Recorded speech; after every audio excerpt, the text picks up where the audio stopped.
เสือเจ้าคือว่าไทยสิไปน้ำจีนไปน้ำรัสเซียค่อยบ่เสือดอกเจ้าอยากเสือก็เสือเด้อตาตราเจ้าอยากเสือก็เสือค่อยบ่เสือลาวนี่เจ้าคือว่ามันสิอยู่ไปบ่ค่อยว่าลาวนี่อยู่บ่รอดได้ไปบ่รอดได้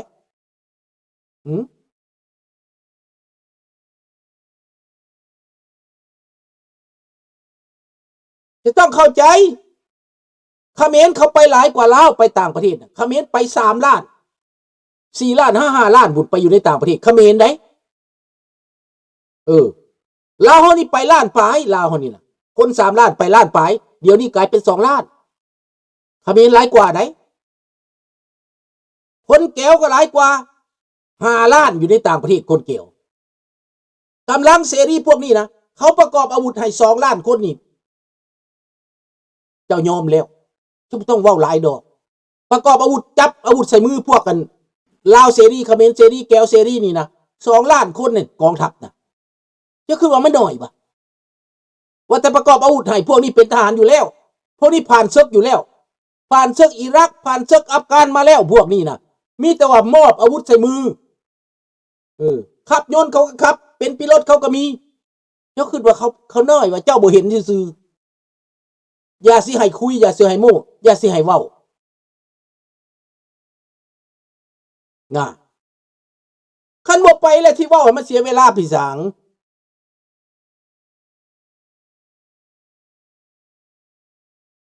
ว่าเสียเวลาไปอย่างแปลว่าอยู่ฝ่ายเดียวกันรู้จักไหมมันอยู่ฝ่ายเดียวกันแค่การเมืองเฉยๆมันเป็นการเมืองเฉยๆสบายดีวิรพงษ์ชนชาติใดที่มันเนรคุณชาติไทยมันจะต้องพบกับความวิบัติล่มสลาย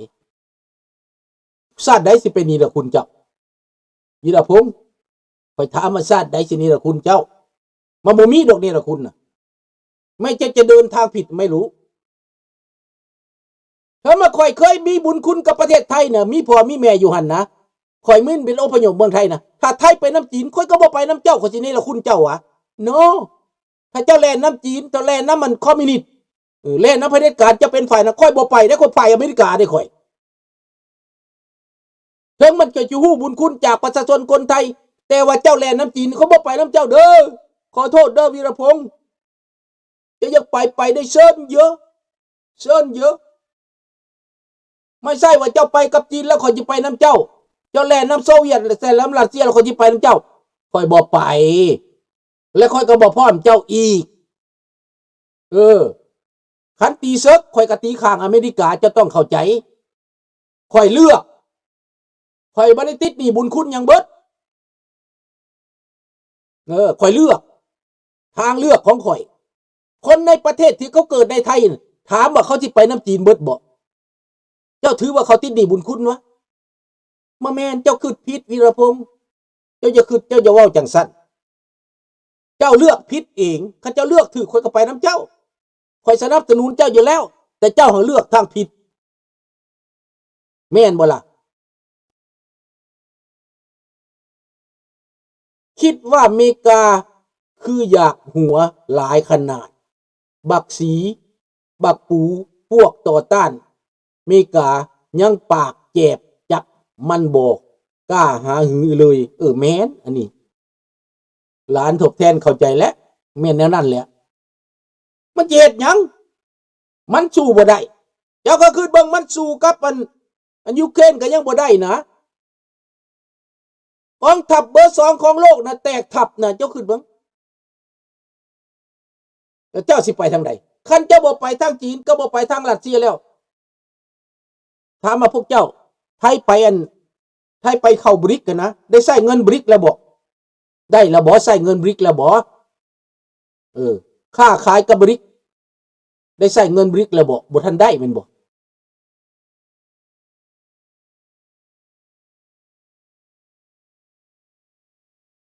เจ้าก็คือเบิ่งเด้อคนไทยเขาก็บ่ได้ตาบอดหูหนวกประชาชนคนไทยก็ได้ถามว่าเขาบ่พร้อมเจ้าน่ะแล้วสิว่าเขานี่ล่ะคุณบ่คิดไม่ถูกนะไอ้หลานชายน้องสาวคิดไม่ถูกนั่นถามว่าธนาพรนี่ไปทางโลกเสรีบ่เป็นไปอเมริกาซะไปทางโลกเสรี เออและสิวัฒนพรนี่เป็นคนไทยเนี่ยละคุณประเทศไทยวะ no เจ้าสิพาคนไปเป็นคอมมิวนิสต์คนที่ไปน้ำเจ้าสมบอก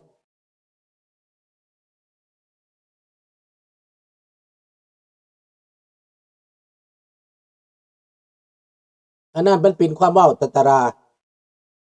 มันเป็นความเว้าไทยไปอเมริกามาตลอดเอา CIA เขามาตั้งอยู่ในไทยตั้งตลอดเจ้าสิว่าบ่ไปนั่นได้เจ้าเว้าไปอันบ่ฮู้จักที่มันเว้าไปถ้าขั้นสูงสุดไปอเมริกาน่ะเอา CIA เขาไปอยู่ในไทยหั่นน่ะที่จะไปเว้าว่าบ่ไปอเมริกาบ่จากหนีจากญี่ปุ่นเลยนะไปน้ำญี่ปุ่นมันพลาดแล้วตอนนั้นน่ะเขาก็ไปอเมริกามาตลอดไหนเจ้าสิว่าบ่ไปบ่มันเป็นไปบ่ได้คันเจ้าก็ซื้อเงินจากจีนละติซื้ออาวุธจากจีนหมดละติหมวกแงบเจ้าก็มาใส่จากจีนละติเขาจะไปน้ำจีน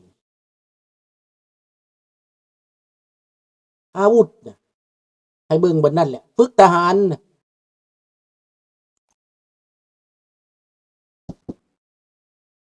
ดังนั้นเรื่องอดีตนะ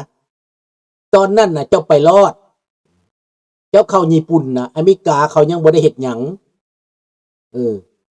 จับเขาแล้วเอาไปทรมานอยู่ในอันสะพานควายในแถวอันนั้นนะ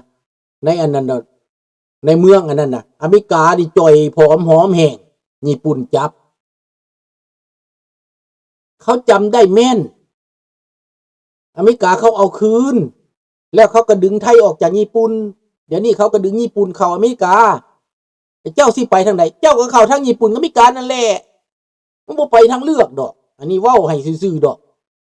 แต่ว่าเล่นเกมความเว้าภาษาเพราะว่าเกรงใจจีนพวกจีนมันหลายอยู่ในไทยหั่นน่ะเว้าแจ้งซะพวกจีนเป็นนักการเมืองเยอะในไทยน่ะก็เลยเว้าเอาใจจีนไม่เป็นไรลุงรู้เอาใจจีนย่านสนธิมันด่าที่บ้างสนธิมันด่าได้ขันไปทางอเมริกาน่ะระวังได้เจ้าสิว่าเจ้าสิว่าเป็นได้บักสนธิมันล่างสมองได้ระวังเด้อ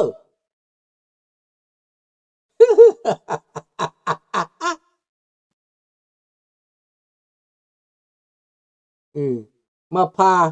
ข้ามแม่น้ำเควครับนั่นแหละอันนั้นแหละอเมริกาเขาจำได้เบิดที่ว่าเขาบ่จำบ่เพราะว่าศาสตร์เขาเขียนไว้เบิดเขาบันทึกไว้เบิดมีฮอดวิดีโอลุงไปเบิ่งน่ะทรมานเขาแบบใดสร้างครัวแบบใดบ่ให้เขากินข้าวกินน้ำตีเขาทรมานเขาเท่าใดเขาก็ฮู้เบิด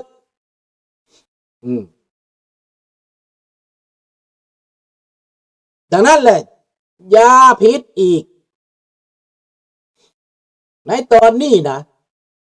อยู่กาญจนบุรีใหญ่ใช่แม่นแล้วอยู่กาญจนบุรีดังนั้นพี่น้องยาข้างนี้นะหูทิพตาทิพ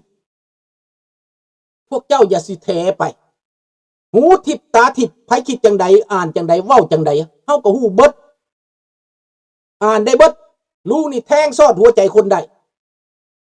พาเขาไปเบิ่งในหัวใจพุ่นพาเขาไปเบิ่งในสมองพวกเจ้าพุ่นได้มันสิกล้าออกตัวยังมันสู้บ่ได้จะกระเบิ่งแม่เอาจรวดไปให้เอาเรดาร์ไปให้มันก็ใส่บ่ได้เอาโตงเฟิงไปให้โตงเฟิงก็จักไปใส่โตงเฟิงก็ได้จีนเอาโตงเฟิงไปให้เอาไปให้อีกแม่คนไปหลายๆคนไปหลายๆ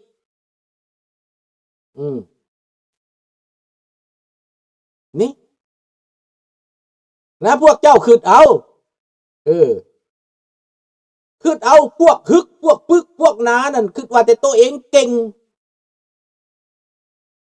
ย่าสิเว้าหลายทอนพวกเจ้าเอ่ย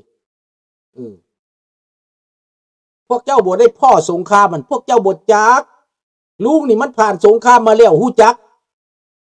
เกิดสงครามนี่ข่อยบ่ได้ให้เด้แต่พวกเจ้านี่สิได้ให้เด้คือเกิดสงครามน่ะบ่แม่นพวกเจ้าสิได้หัวได้เด้ออุ้มลูกผูกหมาได้สมมุติว่ามันเกิดสงครามนี่นะฝ่ายใดฝ่ายหนึ่งเขาถล่มลงมาหาเจ้านะเจ้าสิหลับไหวบ่เจ้ามีอีหยังสิไปต้านอาวุธนะอิสราเอลน่ะนะเขาถล่มมาเท่าใดก็ยังเสียหายเท่านั้นลิมิตเด้ เสียหายน้อยได้ถล่มมาเป็นหมื่นลูกเป็นพันลูกก็เสียหายเท่านั้นตายบ่ตาย9 คน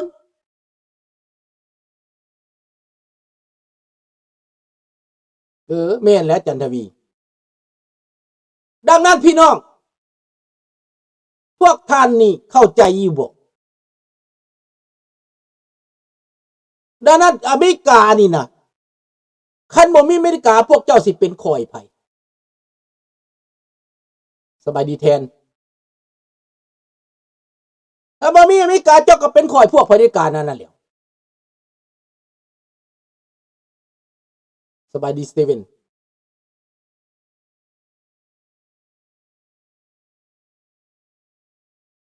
แมนเฮาน่ะกินของไทยอยู่แล้วเฮาบ่ได้ต้านไทยคันสิว่าเฮานี่แหละคุณเป็นไปบ่ได้นี่คุณเจ้าสิมีจัก3 กิโลมีจักกิโลคุณเจ้าน่ะข่อยกินข้าวเจ้ามา40 ปีนี่เจ้าสิว่าข่อยจักกิโลซื้อข้าวของไทยซื้อปลาของไทยซื้อผักของไทยขี่สายบินไทยไปเที่ยวไทยน่ะอันนั้นแหละตอบบุญแทนคุณน่ะอย่าเว้าผิด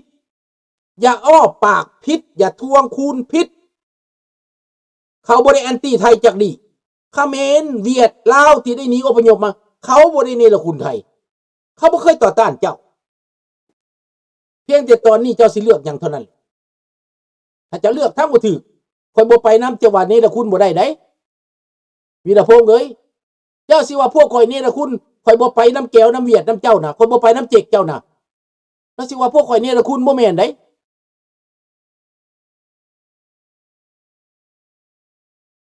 แม่นบ่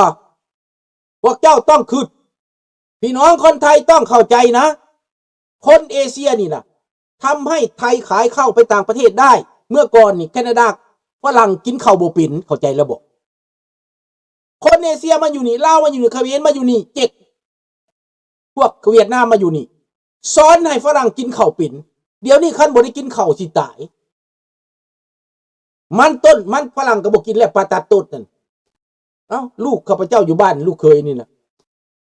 มื้อเช้ากินข้าวเหนียวมื้อแลงกินข้าวเจ้ามันฝรั่งบ่กินแล้วข้าวจีก็บ่กินแล้วนมเนยก็น้อยนักแล้วฝรั่งกินข้าวแล้วเดี๋ยวนี้ทั้งที่ปลูกข้าวบ่เป็นเนี่ยในโลกนี่นะพวกเจ้าเข้าใจเลยบ่ตะตาราแม่นไผไปสอนให้ฝรั่งกินข้าวเป็นซูชิก็กินกับข้าวก็เป็นพวกเฮานี่สอนเขานึ่งข้าวก็เป็นพวกเฮานี่สอนเขาข้าวเจ้าข้าวเหนียวก็เป็นพวกเฮานี่สอนเขาให้กินเป็น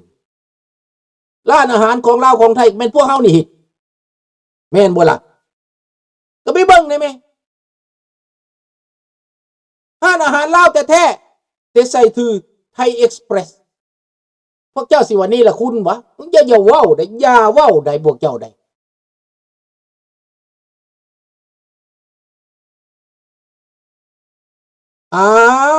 ตาตราเจ้าก็มาเบิ่งดูเจ้าคิดว่าเขากินเป็นเขาบ่ฮู้กินเขาบ่เคยกินข้าวอันนั้นแหละเขาว่าพวกบ่จักน่ะ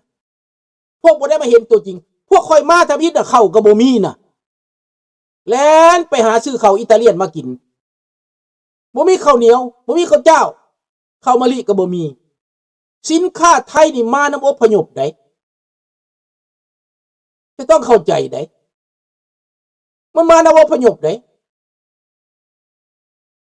พวกเจ้าบ่ฮู้จักว่าถ้าเว้าให้มันเป็นความจริงเนี่ยดูพวกเจ้าแล้วมันไผสั่งซื้อข้าวในแคนาดานี่ที่ข้าพเจ้าไปเอานี่นะคันซื้อในห้างมันนี่นะราคาเท่านี้แต่ไปซื้ออยู่บ่อนมันเอามานะจี้กวางเอามานะพวกคนนั้นจีนลาวนี่นะเอามานะเอามาจากเมืองไทยนะเอามาไว้เต็มสางหั่นน่ะข้าพเจ้าไปซื้อมา10 กว่าเป๋านี่ก็เข้าไทยหอมมะลิข้าวเหนียวสันปะตองข้าวเหนียวดอกไม้มาจากประเทศไทยเบิดพวกเจ้าสิว่าข่อยนี่ล่ะคุณวะเนาะทุกบาททุกสตางค์ข่อยซื้อลงไปมันซอยประเทศไทยเบิดข่อยบ่ได้ซื้อข้าวแก้วข่อยบ่ได้ซื้อข้าวเขมรข่อยบ่ซื้อข่อยซื้อข้าวไทยข้าวอเมริกาก็มีข้าวไก่น้อยอเมริกาปลูกข้าวไก่น้อยเด้อสุเจ้าอเมริกามีข้าวได้